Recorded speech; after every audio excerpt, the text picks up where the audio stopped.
Peace and Black Power families. Brother Agyei Tyehimba from Harlem Liberation School, where we teach Black people to wake up, clean up, and stand up. Family, I don't know about you. I can't speak for you, anyone else, but I am so happy I'm doing exactly what I was put on this earth to do. There's no feeling like that in the world, family. So no matter what I've been through, I'm always like, man, I give thanks. I'm doing exactly what I want to do, what I feel I was put here to do. And that is to educate, organize, mobilize, and rally up Black people to be better and do better and to be free. Thank you for joining us here at Harlem Liberation School. Certainly, we're going to ask, if you have not already, please hit that subscribe button, join the family, help us to equip us to reach more people, to have more reach and more scope to get this Black political education out to our people. Family, I do want to remind you all that I have a new book out. It is called Wukusu, Self-Empowerment Handbook. You can get it on Amazon. It's doing pretty well from what I see. And I think there's a little buzz being created around it. It's in the tradition of Sister Asada, who said, we can't just change the system, which is external. We must change ourselves too. We must be better ourselves. So it's written in that spirit. Now let's get on with what we are here talking about. We're talking about, originally I had 5 reasons and then it kind of went to 6. I have roughly 8 reasons, family, why Black liberation activists and educators and community organizers should study the Black Power movement. I have to give this disclaimer. I live in Harlem, Hamilton Heights, Sugar Hill. It's lively, family. I'm on the first floor. I'm not some rich guy with some soundproof studio, so you're gonna hear all types of music, salsa, merengue, hip hop going on. Maybe people cursing each other out as they walk by, but that's what it is, family. I apologize for that. It is what it is. Now, I want to begin because it's come to my attention that there are some activists in our community, slightly younger, who think that the Black Power movement is overrated. It's we all know about it, the Black Panthers, and they had the all black and the Black Power salute, and they think there's other movements that have done things. Now that's obviously true. And just so you know my personal position, I give respect and praise to all our ancestors who fought for us. From the enslaved African who tried to run away, to the person who became a maroon, to the people who became these literate, well-spoken orators, to people in the convention movement, New Negro movement, Garvey's movement, abolitionist movement, all of them, civil rights. But as a historian, specifically of the Black Power movement, I have to let people know that it's a special movement, family. And there's a lot of things we need to consider. And so it's not to knock any other Black social political movement, but to say this movement is special for a lot of reasons. And we should not even open our mouths to say that we're for Black liberation. And we're not going to take the time to study this movement that is so rich in lessons, so rich in personalities and ideologies and struggles and the achievements. And we're going to get into it right now. The Black Power movement is really a vital area of study for anyone that's committed to fight for Black liberation.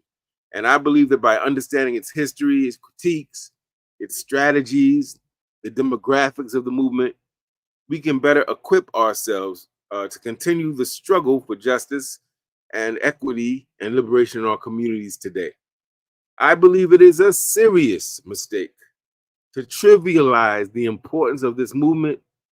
I believe it is inaccurate to say it was just like any other social political movement, because the fact of the matter is that there was no movement like it before it came, and there has not been a movement like it since.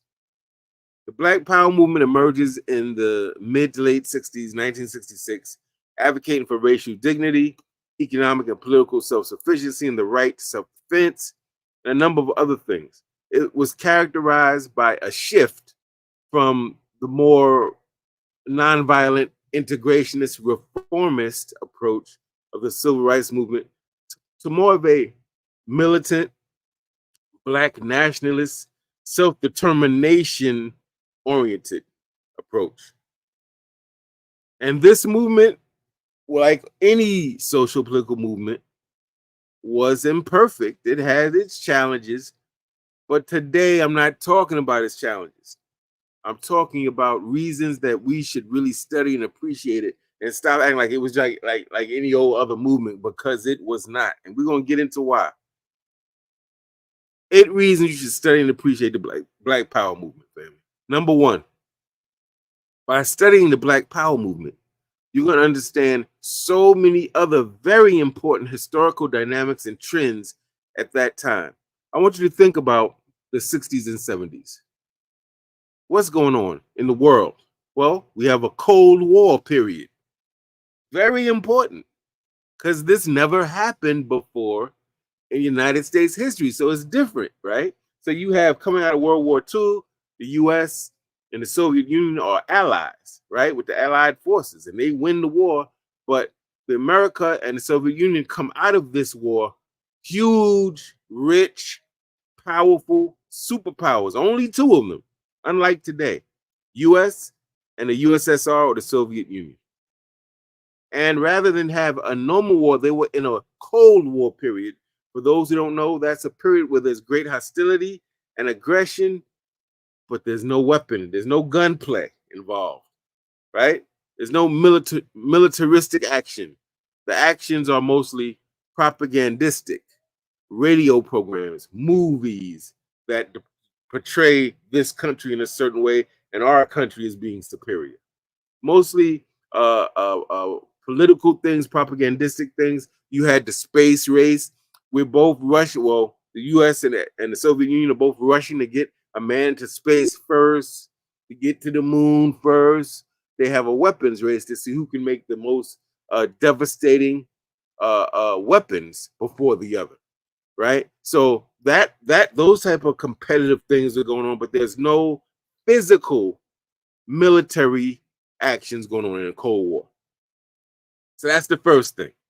So the United States is going all over the world. Each country is trying to win the hearts and minds of the other countries of the world so that they can become communists like the Soviet Union, or become, capitalist democracies like the United States.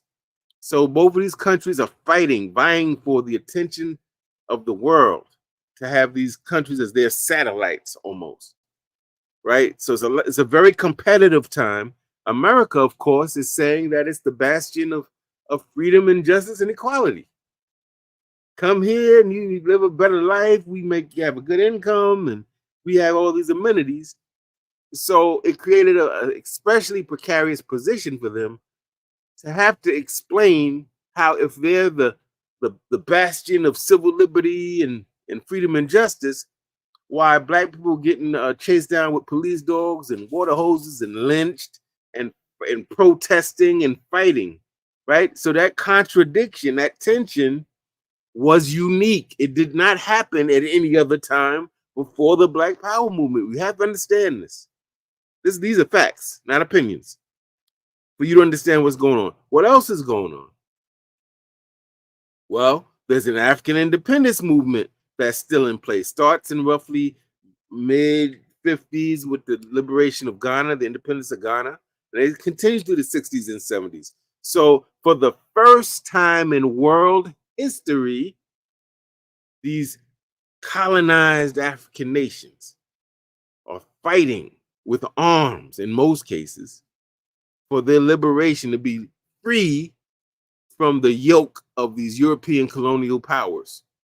And they're winning, right? So internationally, you got the Cold War, Soviet Union, US. Then you got this African nations are fighting for their freedom, and they're winning. Unprecedented. Both things never happened before. You see why this is special and different? Because of these historical things going on, all right? Things you can't just replicate, things that are happening organically that you can't quite call them.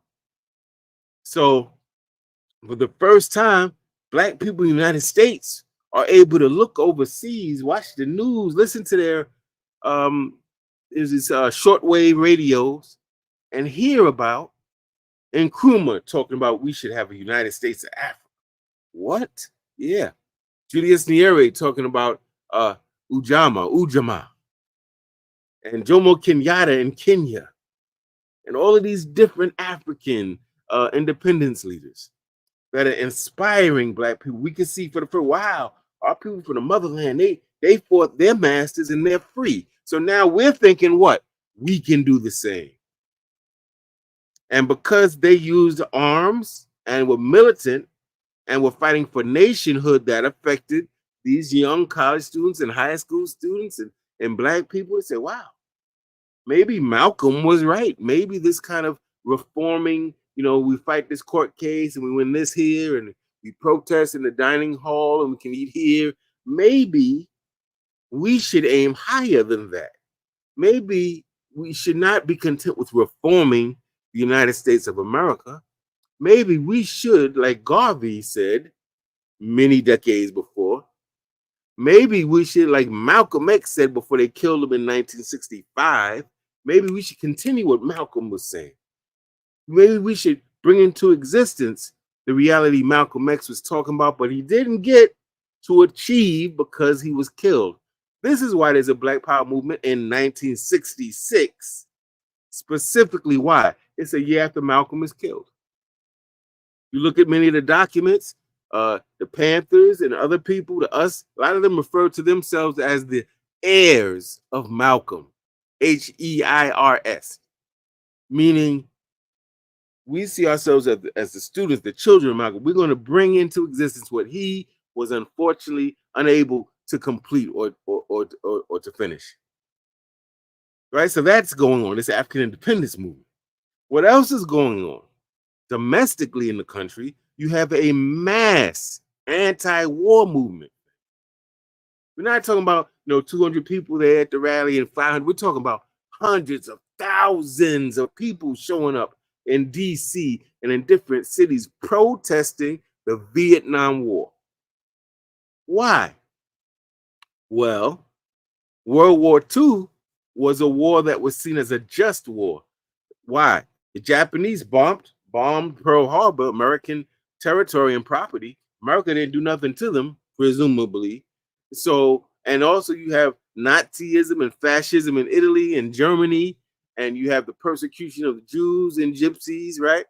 So we saw World War II as this is a war for justice. This is a war to protect this group of people from ethnic cleansing in Germany. This is a war to protect the world from fascism. These people, Benito Mussolini and Hitler and Hirohito in Japan, are trying to take over the whole world. This is a war we must fight. It was considered a noble war.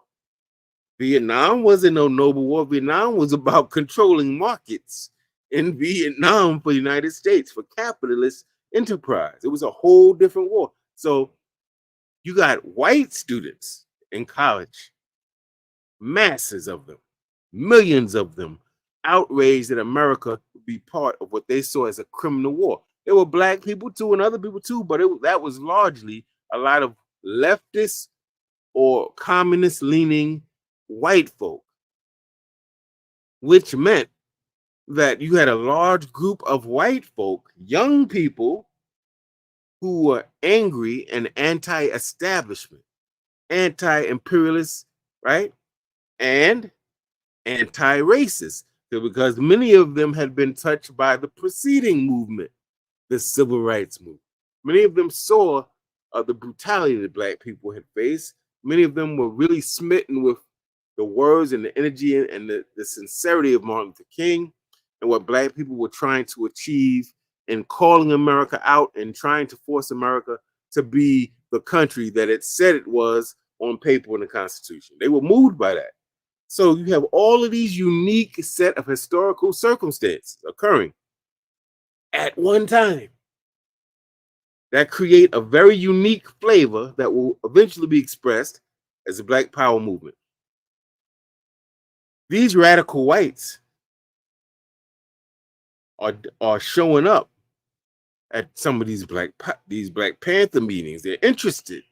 They want to hear more. Some of them, like Students for a Democratic Society, the Weathermen, become militant and actually join up with the Black Panther Party and some of the other Black Power organizations to engage in more militant actions and behavior.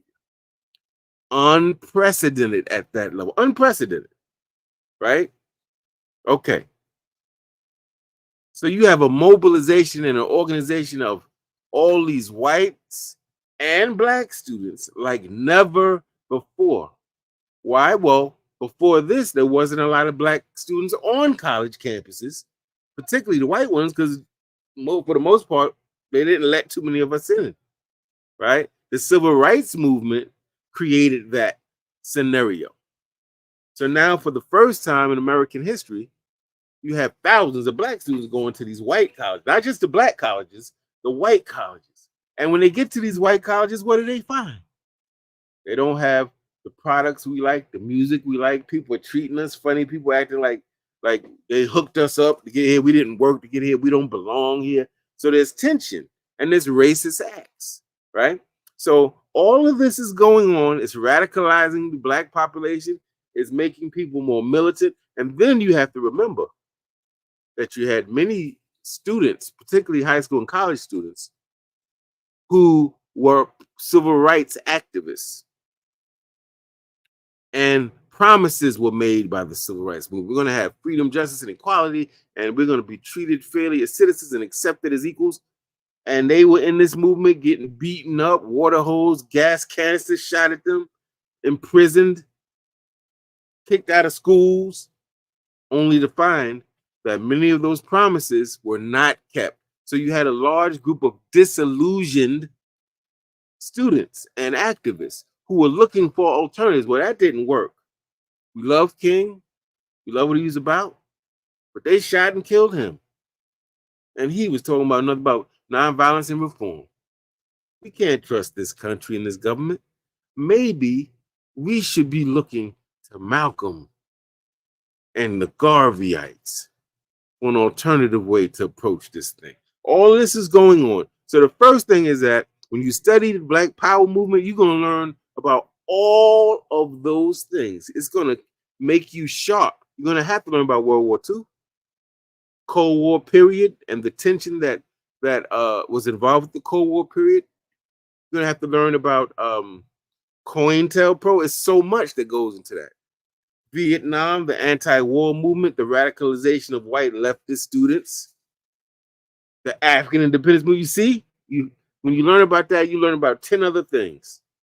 So number one is it broadens your historical context.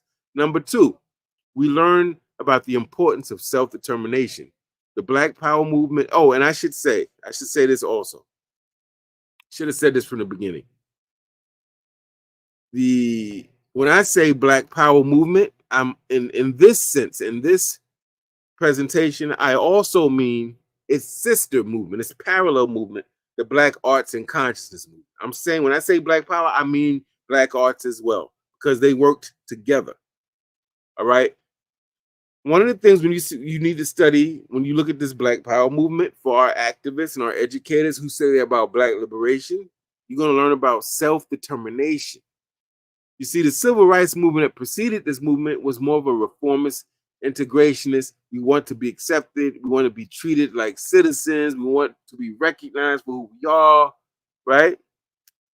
People start saying, you know what? We're not concerned so much with being recognized as citizens and this and that. We're concerned with maybe we should have our own nation. Maybe we should have our own territory. Maybe we should be creating community policing for ourselves, right? So that's important.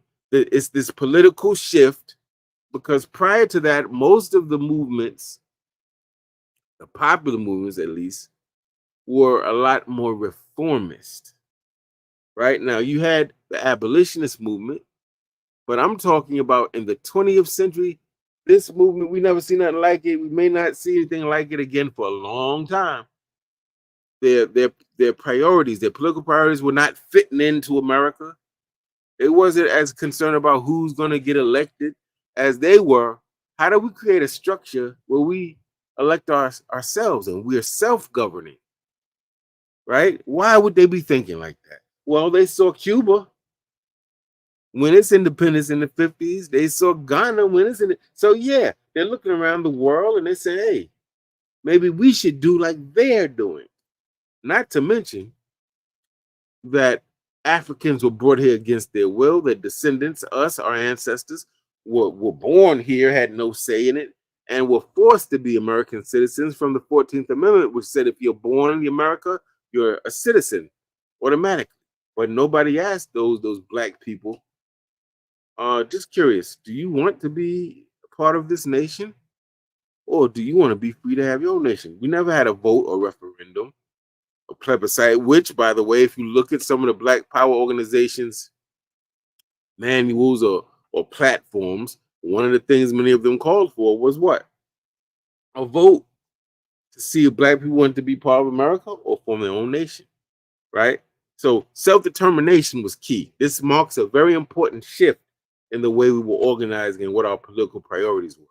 Number three reason that you should take this movement very seriously and study it. It's critique, it's unrelenting critique of the mainstream movements before it. When you study the Black Power movement, you cannot help but hear Malcolm X. Of course, he was dead at this time, a year earlier, but you keep hearing his speeches and his writings and people referring to what he was saying, that a chicken can't lay a duck egg no more than America could be hospitable and empathetic and compassionate and accepting of black and brown people, using these parables to connect complex political realities to the people. So they had a critique of King. In fact, on one march, the Meredith March Against Fear, I believe, the reporter caught Stokely Carmichael, who later became Kwame Ture, and Dr. King walking together and asked Dr. King, you still believe in nonviolence? He said, oh, yes, I do. And he went down his whole thing about the nonviolence. He said, what about you? He said, absolutely not. Right next to each other. You have the middle-aged leader, famous leader, and you have the young up-and-coming lion. And he said, no, we absolutely don't believe in that. We don't believe it's a lifestyle, it's a tactic. But it's not something we do all the time. He said there's a time and place, right? He becomes the person that brings out this call of black power, of which the movement is named after, right? They had critiques of King. They had critiques of SCLC. They had critiques of CORE, right? And the NAACP. These are organizations run by white folks, sometimes started by white folks, sometimes funded by white folk, so that the people in it were beholden to white interests in issues and money. They had a critique that it was trying to reform something that it can't be reformed, that it was rotten to the core. Its criminal justice system, its churches, its political system, its police departments, rotten to the core. It must be dismantled and completely reborn. That reforming them was not enough, that if we keep doing the reform, we'll be doing it forever, right? And that it's not about simply sitting in a diner. It's not about eating where you want. It's not just about going to school with white folk. It's about larger systemic issues. In other words, they had an analysis that racism wasn't just about, the redneck sheriff, with the water hoses, right? And dogs. It wasn't individual. That racism, white supremacy, is systemic, that is built into the very fabric of American government and jurisprudence. So it was their critiques. And this movement produced some of the most brilliant spokespeople with some of the most cogent analysis. A. Brown, Ella Baker, Stokely Carmichael, who becomes Kwame Ture, Huey P. Newton, Bobby Seals. I mean, we can go on and on. The types of people, Kathleen Cleaver, all of these people who raised the banner of challenging white America, its politics, how it was founded, what it did to become a nation, what it did to the indigenous people, the whole nine. So by studying this movement, you're going to understand some of the most salient critiques against white supremacy, the system of criminal justice and law enforcement, capitalism, everything. All right. Another thing you're going to see is that this movement, maybe more than any other movement, blended political struggle and revolutionary struggle with economic or class struggle, with arts and culture. Yes, we had a Harlem Renaissance, and we had sculptors like Sister Augusta Savage, and we had, writers like Langston Hughes and Jesse Forsett, and even W.E.B. Du Bois, and it was a beautiful movement. But you didn't have it like the Black Arts movement, because those people relied on the patronage of usually rich whites to support their art. And I'm not knocking the Harlem Renaissance. I'm just telling you what should happen is that as time goes on, our movements should be more progressive, more radical, more politicized, more savvy, more sophisticated, because time is going on and each generation is able to look at the previous generation and say, oh, I would do this differently. This didn't work. So naturally, this is no negative critique of the prior movements. It's telling you why this movement was what it was, right? So they saw arts and culture as being inextricable part of political movement and revolution. That is, that to capture the hearts and minds of people, right? You may not do that with a 3-hour long political manifesto speech, but you could definitely do that with poetry and music and art and dance, that can connect with people in a way that the speech and the political leaflets may not. And so we see Amiri Baraka, Mari Evans, Larry Neal, Marvin X. Quick sip of coffee. All these different poets coming out. I do spoken word poetry today. But who put that kind of on the map? Some people say hip hop, and to a degree it did. But before hip hop, there was the Black Arts movement, and it produced a poetry that was different and distinct from the poetry of the Harlem Renaissance. That was mostly written and used traditional stanzas and framing and phrasing. This was performative poetry, right? Something that you're reciting it. You're not typically reading it out of a book. You're performing it. It's performative. Sometimes you had jazz in the background, and if you go listen to Amiri Baraka's Black Art, blow your mind. Haki Matabuchi, all these people, Nikki Giovanni, Sonia Sanchez, all part of this movement. They realized that we can't talk about politics without talking about art and culture, right? And so also you had cultural nationalists, organizations who believed that our primary issue was that of a cultural crisis, that we didn't know who we were, we didn't love who we were trying to be somebody else, we were conflicted, we were disconnected from our ancestral culture that gives our lives meaning and hope and purpose, right? So groups like us and groups like the Congress of African People in Newark, New Jersey, people like Maulana Karenga and people like Mary Baraka got these organizations, and they're not only doing the poetry and all that. Karenga's organization created a whole theory called Kawaida theory. And part of that theory is that we needed our own cultural celebrations and rituals. And from here we get Kwanzaa, right?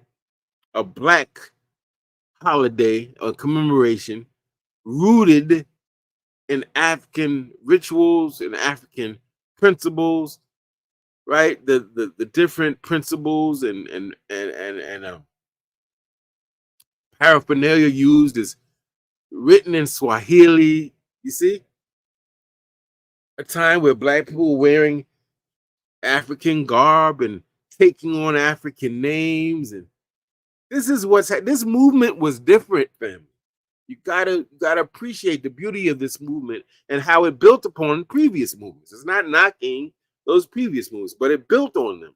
It said we can be intelligent and revolutionary and civilized, and we don't have to wear three-piece suits and have our hairstyle like they do and talk like they do. We can do it our way.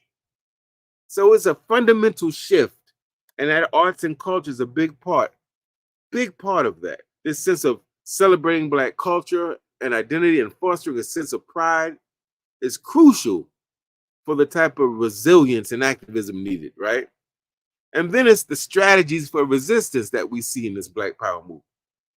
The movement had diverse strategies, grassroots organizing, as we see with SNCC, knocking on the doors, signing people up, registering people to vote, creating their own independent Black political party, of which Fannie Lou Hamer would be a part famously.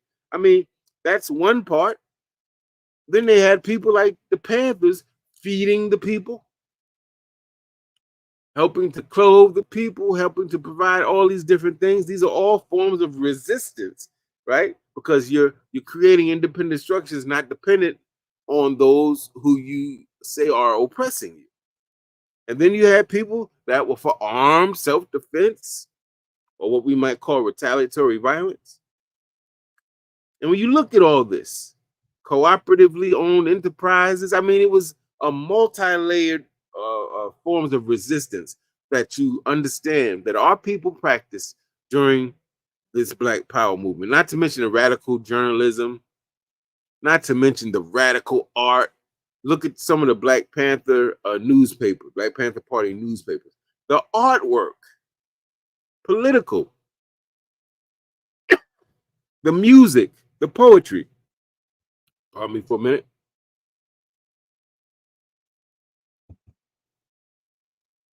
One of my favorite points of why you need to study this movement and take it seriously, the role of youth.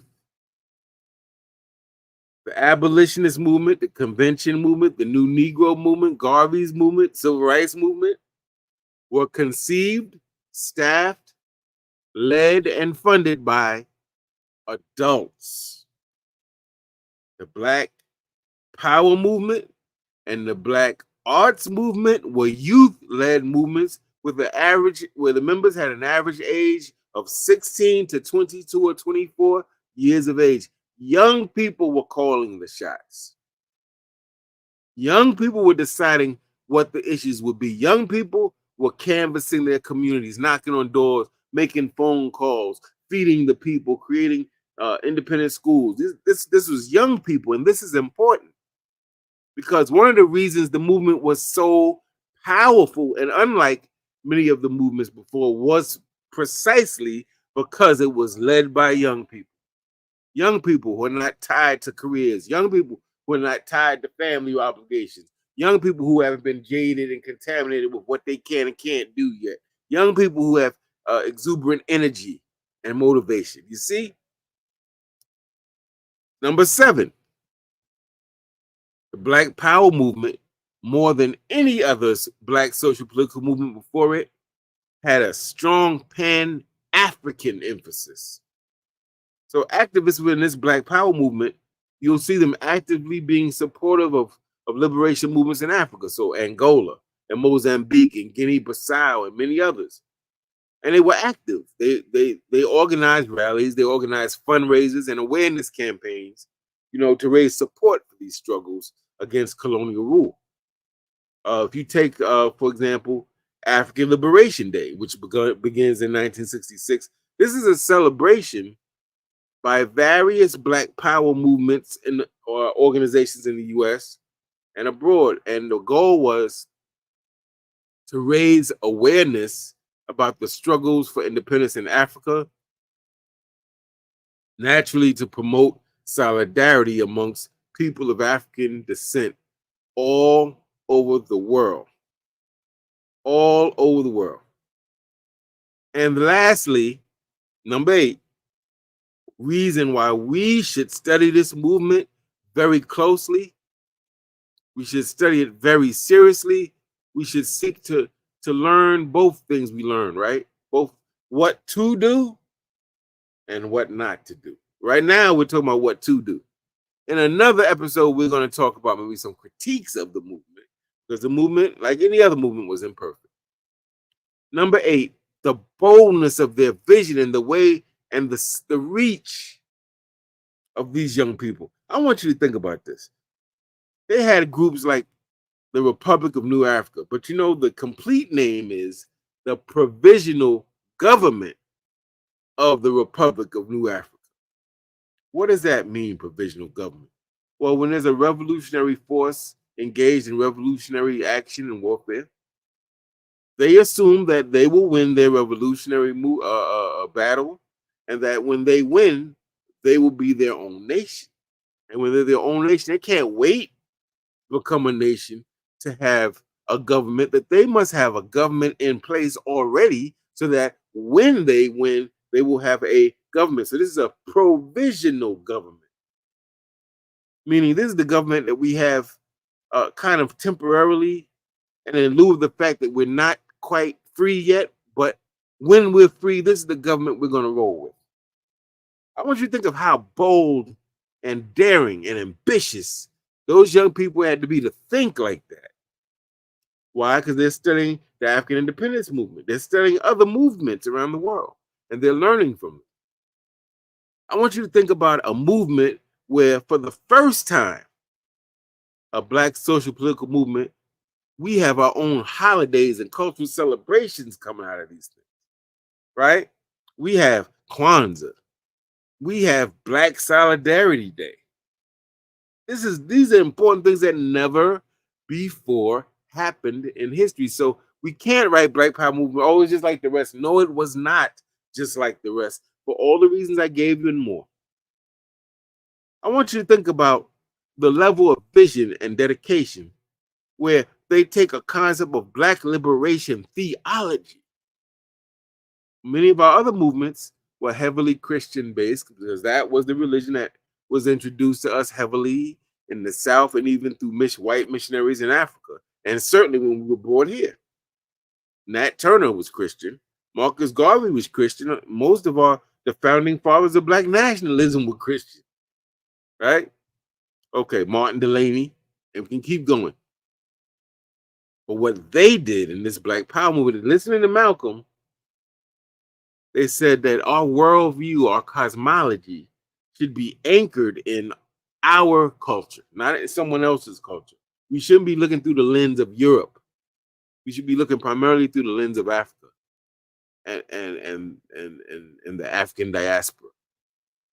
And so it produced a young brother named James Cone, who wrote about Black liberation theology and became one of the leading intellectuals in that area, that talked about how we're going to talk about Christianity. It has to be a radical, revolutionary Christianity that is rooted in Blackness, and Black people who subscribe to this religion need to be asking, how does this speak to our issues and interests?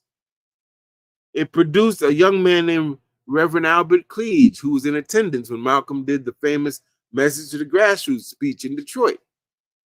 He was wowed by Malcolm. Now, Albert Cleage, the Reverend, was a civil rights activist, very prominent and well respected in Detroit. But after Malcolm got through with that speech and they started meeting over time, this man changed his name to African names. This man says, you know what? What I'm teaching in the church, it's all right, but it's not enough for our people. So he creates the Shrine of the Black Madonna, based on Black liberation theology, right?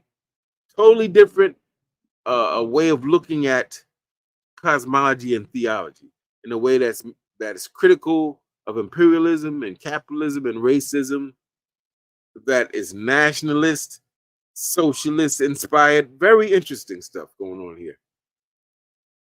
Think about a movement that would produce young people who say, we're not going to say hands up, don't shoot in response to police brutality. We're not going to sit in around the precinct. We're not going to march and do silent vigils with candles. We're going to shoot back. that Black Liberation Army, created, led by young people. I really want to keep hammering this home because I want you to think about the young people that you see today. I'm not knocking them, but I want you to think about the 16 to 22, 24-year-olds. I want you to imagine them forming these African-centered churches. They're creating schools, family, liberation schools, people's colleges that are teaching Black people from children on up to adults, Black political education, as well as helping them to become more literate, right? I want you to think about this. I want you to think about a movement of young people that now, for the first time, going to these white colleges in big numbers, get there and say, man, these white kids are studying classical history, Greece and Rome. And you know what? Our history came before this. We want to know our history. We're paying tuition, taking out loans. We want to know our history. We demand to know our history because we're stakeholders in these institutions, being that we go here and pay money too. And here is where we get the demand all over the country for Black studies, which would become Afro-American studies, African-American studies, Africana studies, Pan-African studies. This comes from radicalized, politicized Black students, many of whom were formerly activists in the civil rights movement. And they are disillusioned, they're disgruntled, they're like, man, this is not what we thought we was going to get. It's just as bad as it was before, if not worse. And so they engage, they create a whole nother movement. They leave the middle age and older dominated civil rights movement, and they create their own youth-led movement. Very interesting. I want you to think about a movement of young people where, with the Black Arts movement, they're writing revolutionary plays. They're creating writers' workshops, teaching people how to write and write drama and act and perform and do political poetry. They're opening their own theaters, their own Black publishing houses to put out their own books. They're teaching Black people that Black is beautiful in a way that Garvey was teaching, but on a much more in-your-face nationwide level, fam. I want you to think about the scope of Black power, led and created by young people that penetrated high schools, colleges, nurses, doctors, attorneys, radicalized and politicized them. People that were in the Vietnam War were getting news of the Black Power movement through the Panthers, Republican New Africa, Revolutionary African movement, and were politicized. Came home and joined these organizations, taught communities how to defend themselves, family. I mean, it's really, if this could be, almost sounds like science fiction to some people. All of these things that these young people, on average between 16 and 22 years of age, created. It's almost unbelievable, but it happened. The Black Power movement, Black nationalist ideology, revolutionary nationalism, which is tinged with socialist ideas, a critique of capital and imperialism, a class critique in addition to a critique of race, penetrates prison walls, family. Never before did we have a movement that got brothers and sisters in captivity reading books, becoming literate like never before. People like George Jackson becoming literate in prison, becoming politicized in prison, becoming a revolutionary hero in prison. Writes his blood in my eye. The Soledad brothers, and he's teaching the same sort of a philosophy and ideology to say the Black Panther Party. Huey P. Newton makes him a leader of the Black Panther Party while he is imprisoned. Leads him to create the Black Guerrilla Family, a Black nationalist socialist organization in the prison system. It leads to things like Black August, which we are technically still celebrating. We talk about political prisoners that are Black. We talk about prisoners of war that are Black. We talk about revolutionary activity. We fast, we pray, we meditate, we exercise, we study. Black August, that comes out of the Black Power movement. So this is a movement that is penetrating everywhere, family. Like a microwave, it's going through, a Wi-Fi is going through everything. It's hitting everybody. It's amazing. You have the young people learning from the elders. So people like Dr. Ahmad Muhammad, or Muhammad Ahmad, who was formerly Max Stanford, creates the Revolutionary Action Movement. Who's schooling him? He leaves Philly, comes to New York, and has a meeting with Malcolm, and convinces Malcolm X in the last year of his life to be part of his organization. But he also meets with people like Queen Mother Moore, So Ella Baker, So it's youth led and conceived, but it's also intergenerational because the young ones are learning from the revolutionary elders. It's amazing, family. What type of movement of young people, I'm gonna keep saying young people, is so sophisticated and savvy and politically mature that it cultivates and creates relationships with other countries like Cuba and China, such that when movement activists have to flee the country because of government repression in the United States, they are able to be granted political asylum in other countries like Cuba and China. Robert F. Williams and his wife flee from the South and go first to Cuba, spend a few years there, then go to China, spend a few years there, come back to the States. That man dies at 70-something years of age, and most people have never even heard of. Robert F. Williams, right? Who taught Black people famously, did a press conference. White man raped a sister. The sisters said, Robert F. Williams, you're the head of NAACP in Monroe County. What you going to do about it? He said, oh, well, sisters, we'll let the law, let's see what the court says. The sisters were mad. What you mean? The court, you know what they're going to say? Said, let's let the system work and we'll see. Well, of course, they let the man go. They let the man go, right? So the sisters approached him. Now what you gonna do?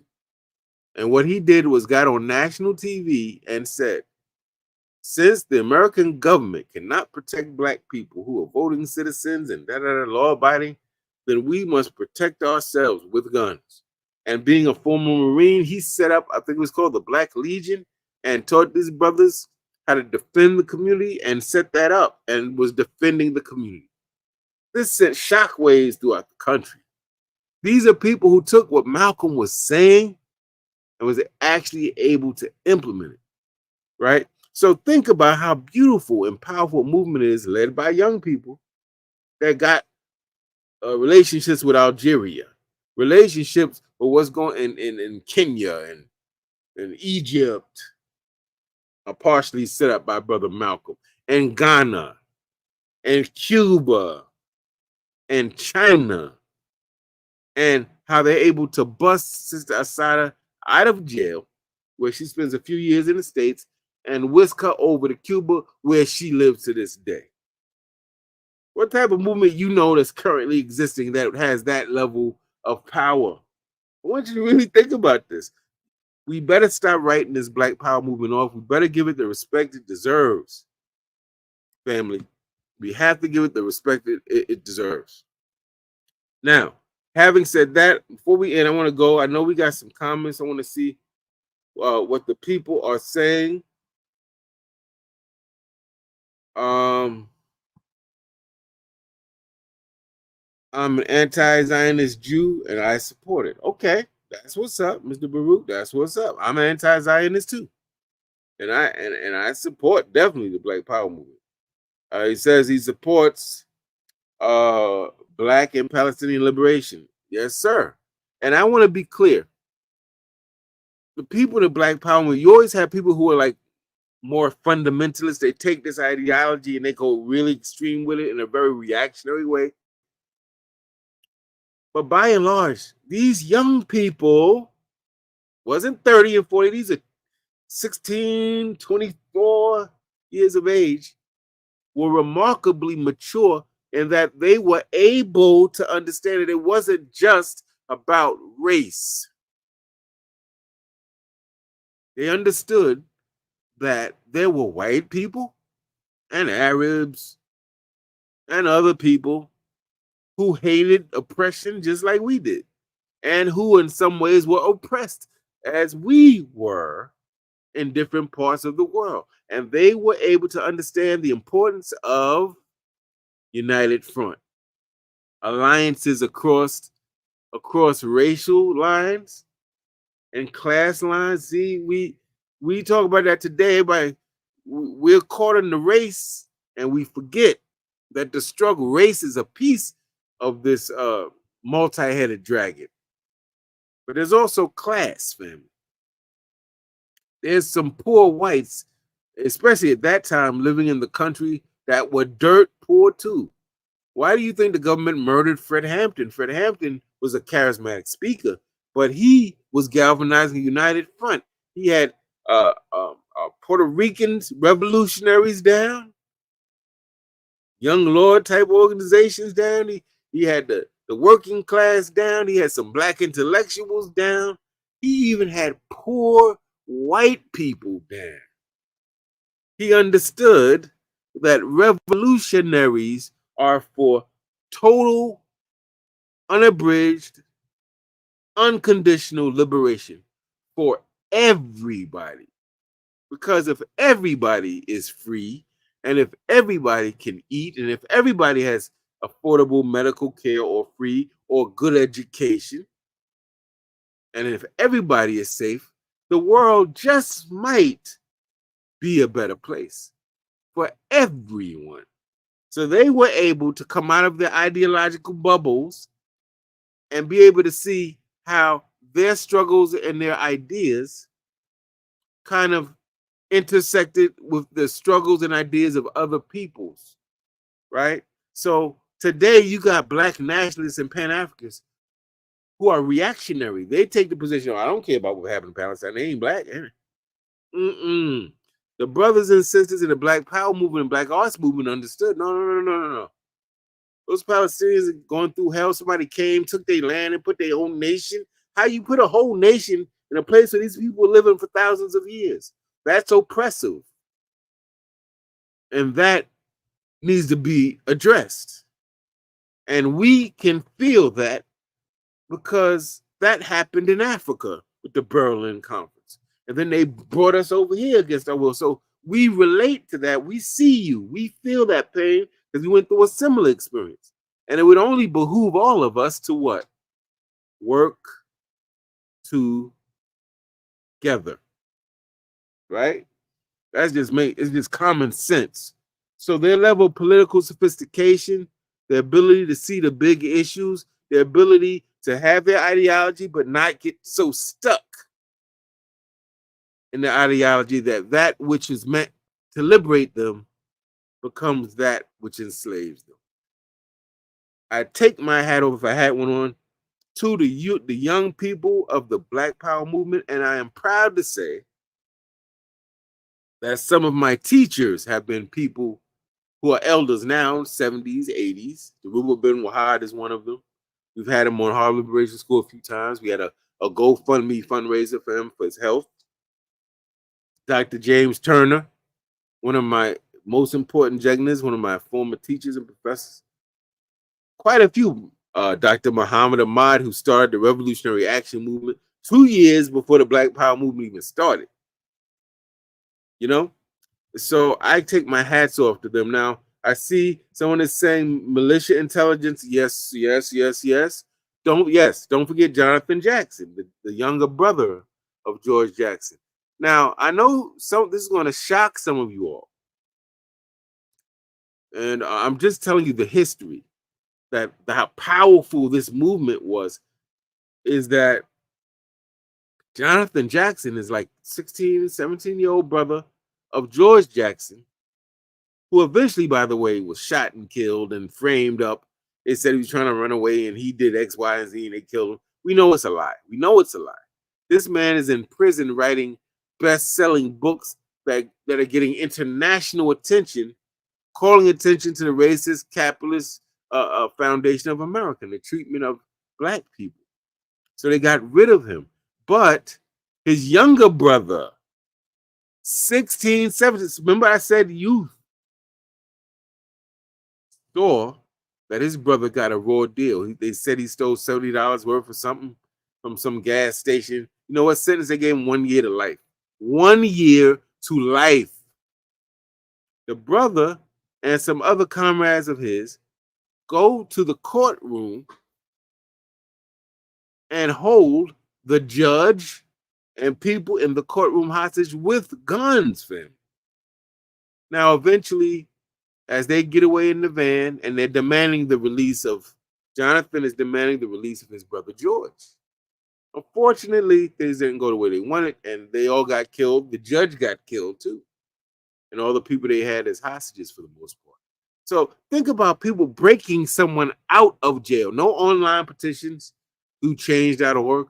I mean, it may be hard for some people who aren't familiar to understand how powerful this movement was. And so when I hear these young people, they say, "Oh, that wasn't." There was other movements, and we did. I'm saying, "Whoa, y'all don't know the history." Yes, there was other movements, but this movement built on all of those movements and took advantage of a very unique set of global and domestic circumstances that were not replicated ever since. It is a different movement, and we have to give it its rightful place. You cannot, in my humble opinion, talk about you are for Black liberation and you don't study the Black Power movement. Like that's almost like you saying that you're a physician and you didn't study anatomy. Like it's that serious, family. It's that serious. Okay? So we need to stop it. Give it its proper respect. And never open your mouth to speak in a disrespectful way about the Black Power movement or its participants. Now, does this mean we can't be critical? Oh no, we got to be critical, fam. But you got to understand the sacrifice. Jamal Joseph, who's now a Columbia University professor, he's doing big things with youth. He was 16 years old, a Black Panther Party member in New York City, part of the Panther 21, with Tupac's mother, Afeni Shakur, with Jegna Baba, Daruba bin Wahad, and others. 16. You need to know what these people sacrificed and their level of seriousness and commitment before we speak recklessly and disrespectfully and dismissively. Oh yeah, that wasn't. But please, these young people had America shook, and people could not believe. They assumed, oh, must be some old communist dudes at school. Must be nah, man. These are young people that were in touch with revolutionary elders, right? Okay. So, family, I want to thank you all for joining. I went way over the time I wanted. I wanted this to be half an hour. I apologize for the time. I get a little excited because this happens to be one of my most important fields of research is the Black Power movement. And just so you know, any one of those points I raised, those 8 points, could be its own library of books. We going through this quickly in this hour. I wrote a master's thesis at Cornell in the Africana Studies and Research Center that was almost 300 pages, and that was just talking about the Black student struggle for Black studies. And that was almost 300 pages. So what we're talking about with this movement is huge, this movement. And I couldn't possibly cover everything in this hour. But I did want to make a case for why it's important that we study it. And you know what? I'm still studying it and learning new things. Still studying. So family, I want to thank you for listening. Please, family, please support our channel by subscribing if you're here. whether you agree with everything I said or not, help us to reach more of our people with what we believe is life-sustaining and affirming information and Black political education that our people need to, as Brother Malcolm said, wake up, clean up, and stand up. And that three-part outline Malcolm gave us is actually embedded in our greeting at Harlem Liberation School. We say Wukusu, my brother, Wukusu, my sister. Why? Because Wukusu is the acronym made by the words wake up, Wu, clean up, Ku, stand up, Su, Wukusu. That is why the book I just wrote is called Wukusu, a self-empowerment handbook, because that three-part call, I developed it into a framework for individual empowerment and collective liberation. The political book will be coming maybe next year. But if you haven't already, subscribe to our channel, go to Amazon, type in my name, type in Wukusu, Wucusu, and the book will come right up. And if you have the wherewithal, please support it. Check it out, and maybe write me an honest and respectful review for the book. Family, thank you for joining. I hope you got something out of it. And let's move forward. Forward ever, backwards never. Peace and Black power, family.